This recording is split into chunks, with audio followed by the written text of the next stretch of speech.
Morning. What is this? Tell me what this is. Please tell me. What is it called? Can anybody tell me? What is it called? It's called the Baphomet. Baphomet. Baphomet.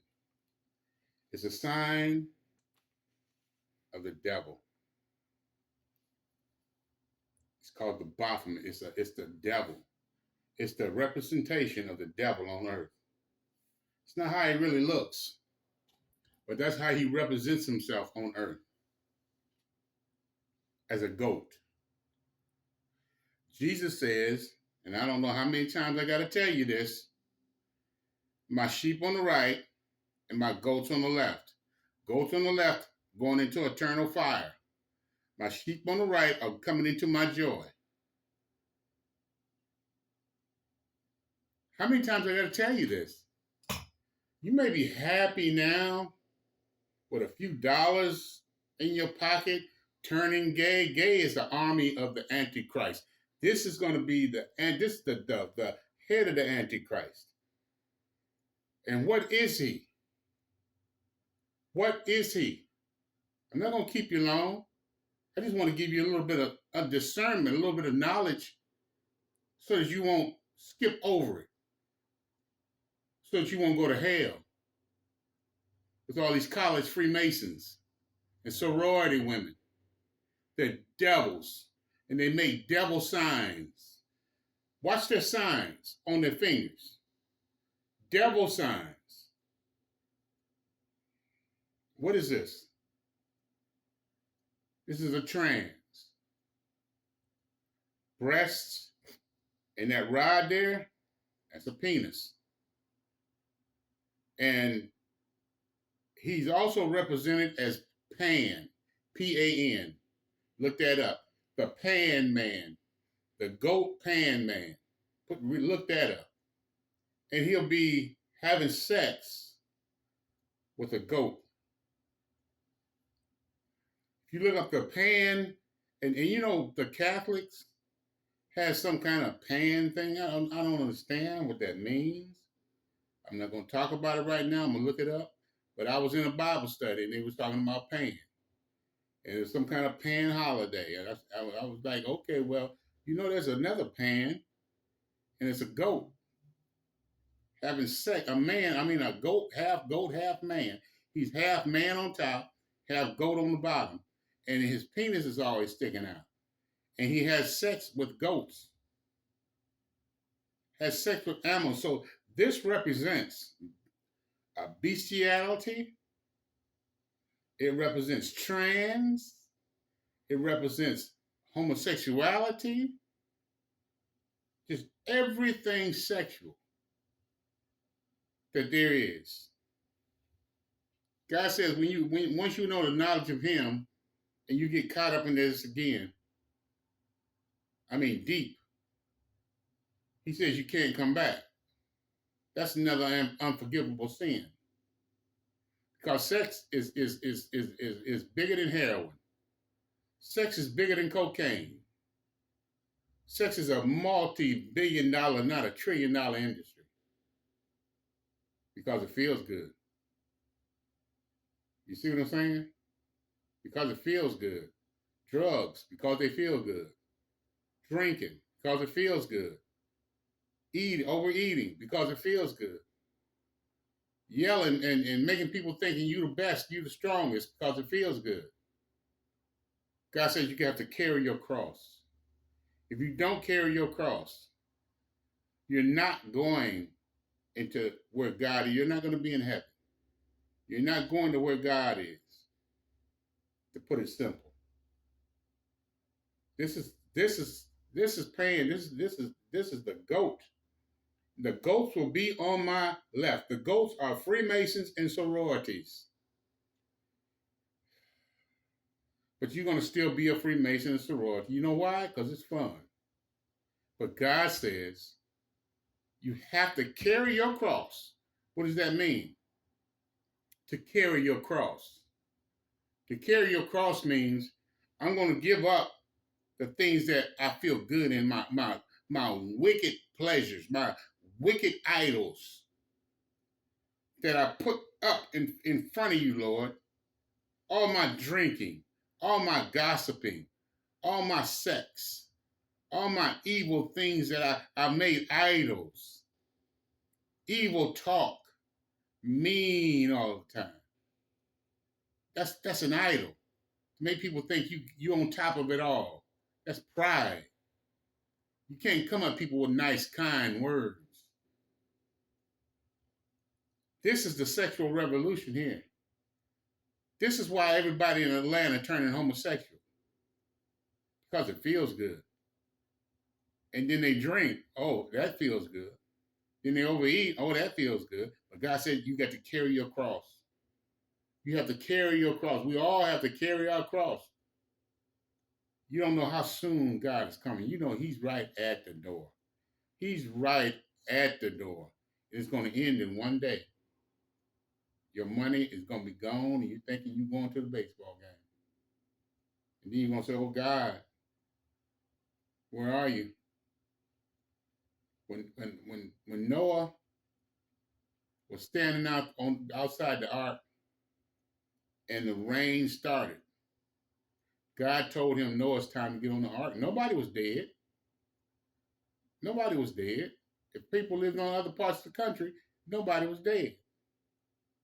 So Noah went up into the ark. All those people could just easily follow him right up in there. But because you enjoy your sex, you see what this thing is? Breasts, penis, goats, animal, bestiality. He represents everything. Everything evil. And they usually have two children on the side. They're child molesters. Look at some of these Baphomet statues. They have children down there. And if it was real life, it'd be a real goat with big breasts and his penis hanging out with two children down there. Because that's one of their main joys. God says you have to carry your cross. If you don't carry your cross, you're not going to make it. I want to let you know that this is the main crux of homosexuality in Atlanta and all over the world. This is following the devil. The devil's army is homosexuals. Like in the days of Noah, like in the days of Sodom. He's telling you, they're going to be violent in the days of Noah. They're going to be disrespectful. They're going to be full of pleasure, eating, drinking, marrying, full of pleasure.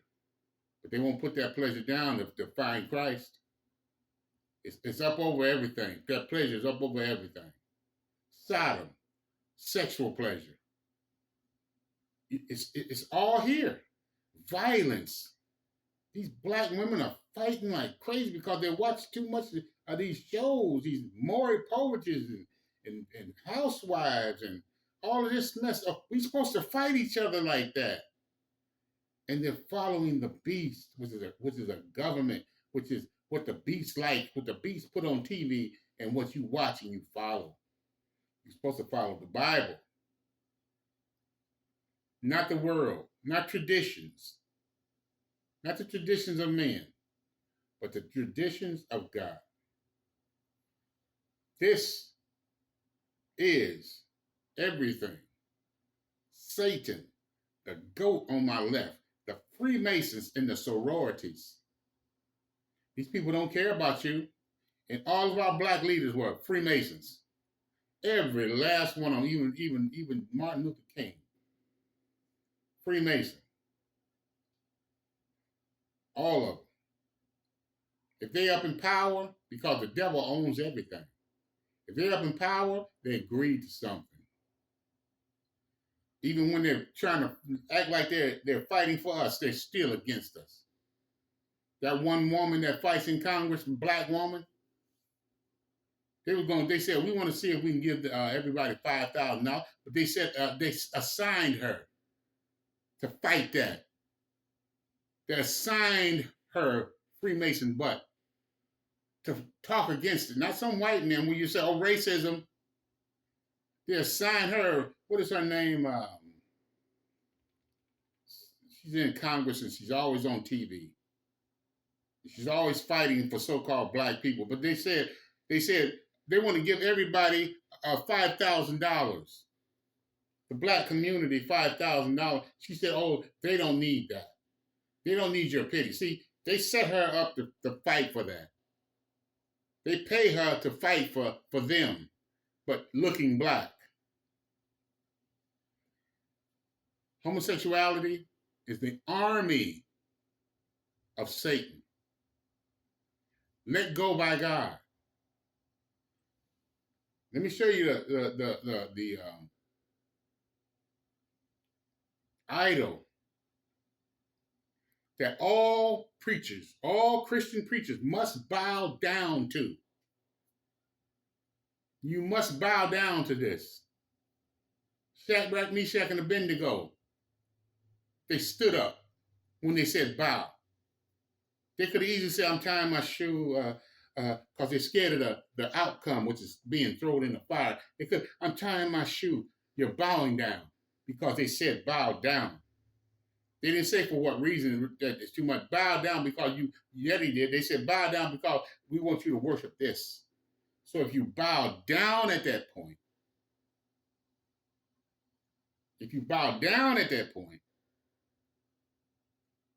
you're in sin. So when the Christian preachers, because they're 501c3 government run, it's going to tell them you have to bow down now. God says he's going to test everybody now. It's going to get harder, people. Where's your mind going to be? God says all of this is going to be a test to see if you stay with him. You don't have food? It's a test.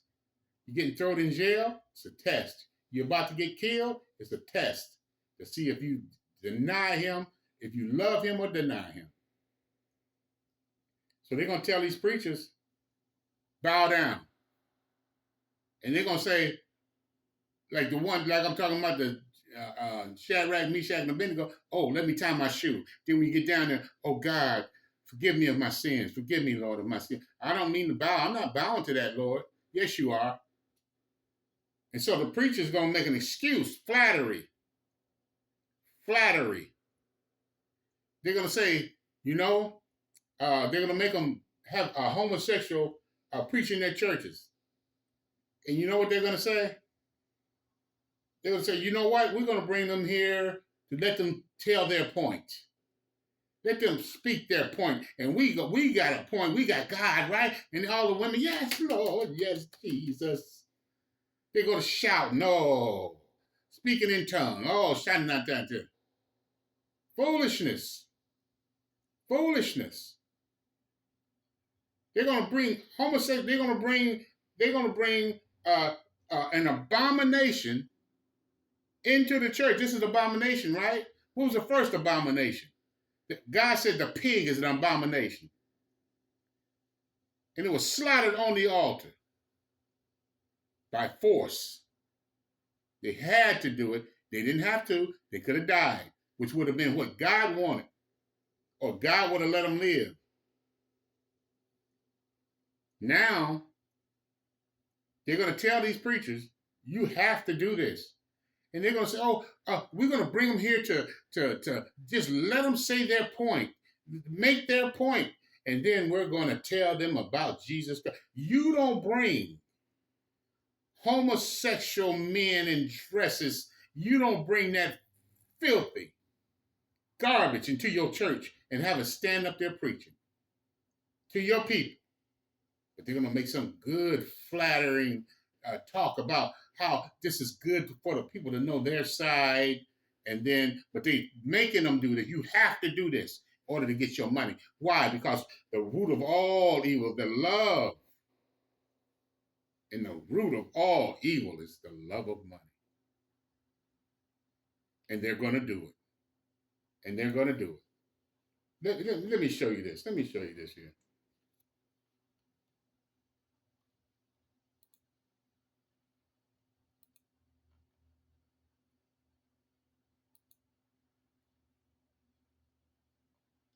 Take heed, ladies and gentlemen. Take heed, because this is coming. This is coming. This evil is coming. And you better understand that it's going to be in your churches. It's going to be in your churches. It's going to be in everybody's church. Because all of these Freemason pastors will succumb to this. Trust me, they will.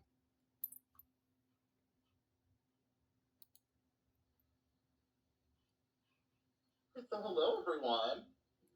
How are y'all today? Good, okay. Okay, well, for those of you that He's got a mask on. Mark Aaron Johnson. I'm a preacher activist and drag queen, and to make yourself look good. Who is that? So called. And I'm because you look like an old man, that's why. And I graduated from one of the most prestigious seminaries in the United States. There you go. Theological Seminary. So I just want you to know that I'm not just a drag queen up here doing a thing. I am actually trained and qualified to be up here to do this. Okay? Now this isn't perverse to you? So Reverend Damaris is not here today. She's watching online. But I'd like... This isn't perverse to you? This isn't evil to you? This isn't satanically scary to you? Then you're trapped. And I can't say anything else to you. Pretty soon they're going to tell you that you need to rest. And we're going to, we need a day of rest because America's blowing up. And we just decided we're going to, make Sunday our rest day. And you're going to say, yeah, oh, we love God. Sunday, let it be our rest day. You don't go by the Bible, you go by preachers. That's what's going to kill you. It's going to kill you. God says my day is Saturday. It's a Sabbath. He even put his name in it. But you, yay, Sunday, but you spit on God's day. You say, I can worship any day, but when the beast, which is a government, what's the beast of America? The eagle. What's the beast of these other cities? They're all animals. So that's why they call them the beast. It's a government. And when the beast tells you to worship on Sunday, and guess what? God's day, that's your problem. You don't know what God's mark is. But you know what the devil's mark is. No, you don't actually. You think it's some kind of mark computer chip. No, when the beast says, bow down to Sunday, when that statue says, bow down to me, bow down to Sunday, because it's Catholic, and you say, okay, but you spit on God's holy day, you can never come back to God. You can go to church now. There's no big deal. You want to do Sunday church? But make sure you do the Sabbath. I went to plenty of Sunday churches, but I do the Sabbath. You don't have to stop. You don't have to stop your job, because we are captured people. Please, people, listen to what I'm saying to you. God bless you. God bless you.